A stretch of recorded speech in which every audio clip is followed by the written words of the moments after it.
Halo, Assalamualaikum warahmatullahi wabarakatuh. Kembali lagi di Bercerita Beasiswa Unggulan. Hari ini saya ingin bahas terkait perihal sertifikat karena ada hal yang cukup mengganggu saya ketika saya membaca buku pedoman di tahun 2022 lalu.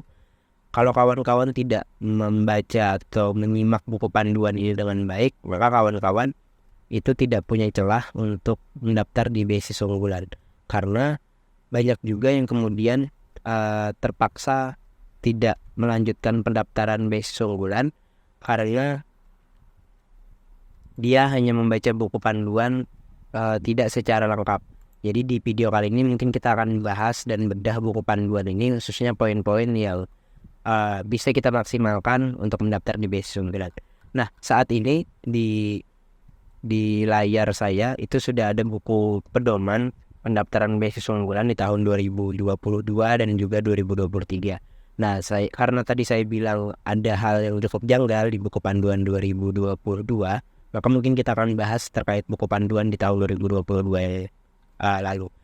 Kalau kawan-kawan perhatikan di bagian halaman ketiga, di bagian persyaratan. Nah, di paragraf ini, beasiswa unggulan masyarakat berprestasi diberikan kepada masyarakat yang berprestasi tingkat internasional dan atau nasional, serta berkontribusi kepada daya saing bangsa di segala bidang. Hal ini itu sejalan dengan apa yang ada di buku panduan di tahun 2023 ini. Kalau kita lihat,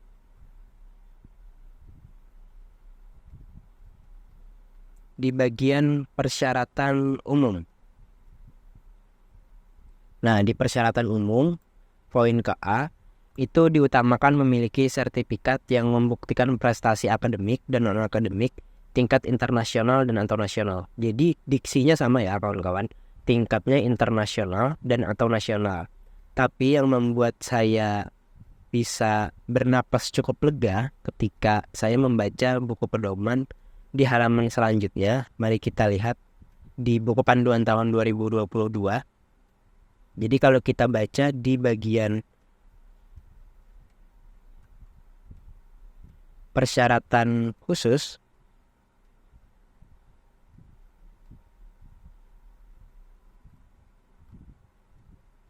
di kelengkapan berkas, kalau kita baca di bagian kelengkapan berkas, kawan-kawan akan menemukan pada poin ke-12, yaitu sertifikat prestasi minimal tingkat kabupaten. Kalau tadi di halaman sebelumnya atau di persyaratan umum, jadi persyaratannya itu kan berprestasi tingkat internasional dan atau nasional.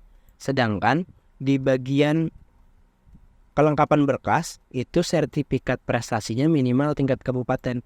Jadi maksud saya ketika kawan-kawan membaca buku panduan itu baca sampai habis. Ketika kawan-kawan hanya membaca di halaman awal saja dan sudah menemukan diksi atau kalimat prestasi tingkat internasional atau nasional, maka kawan-kawan keluar dan tidak jadi daftar beasiswa unggulan, itu menurut saya hal yang sangat disayangkan karena ternyata di buku panduan juga di bagian kelengkapan berkas prestasinya itu tingkat kabupaten minimal. Dan dulu ketika saya daftar beasiswa unggulan itu saya melampirkan 17 sertifikat, ada 2 sertifikat tingkat internasional, ada 13 sertifikat tingkat nasional, ada 1 tingkat provinsi, dan sisanya itu ada 2 atau 3 sertifikat itu untuk tingkat kabupaten.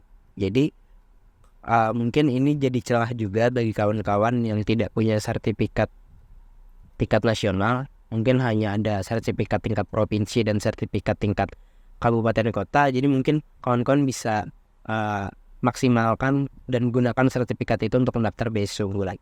Tapi sayangnya di buku panduan tahun 2023 ini saya tidak menemukan kalimat yang menyatakan bahwa sertifikatnya itu minimal tingkat kabupaten. Jadi mungkin sudah direvisi dengan baik oleh tim Puslapdik karena mungkin terjadi perbedaan antara penjelasan di poin yang di atas dan poin di bawahnya, maka kemudian diperbaiki oleh tim Puslapdik sehingga untuk prestasinya itu tingkat internasional atau nasional. Tapi kalau saya sarankan kawan-kawan kalau memang tidak punya sertifikat nasional atau internasional tapi mungkin sering menjadi juara di tingkat provinsi dan itu mungkin jadi penyelenggaraan atau kompetisi yang bergengsi, misalkan kayak kalau kawan-kawan di olahraga pekan olahraga provinsi kemudian dan lain sebagainya, itu mungkin bisa kawan-kawan coba untuk daftar di beasiswa unggulan tahun ini.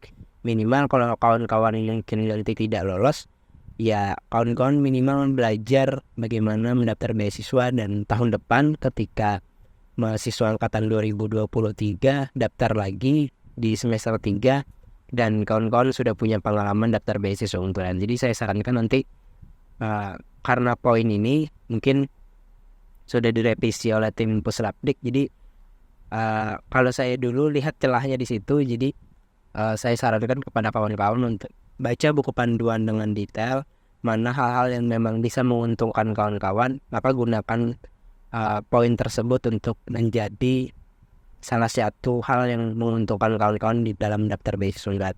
Mungkin itu terkait bedah kita di buku panduan beasiswa unggulan 2022 dan 2023, dan juga perihal persyaratan tingkat prestasinya tadi, ada yang tingkat internasional dan nasional, tapi juga di kelengkapan berkas itu minimal tingkat kabupaten. Jadi kawan-kawan tetap semangat dalam mendaftar beasiswa unggulan dan sampai jumpa.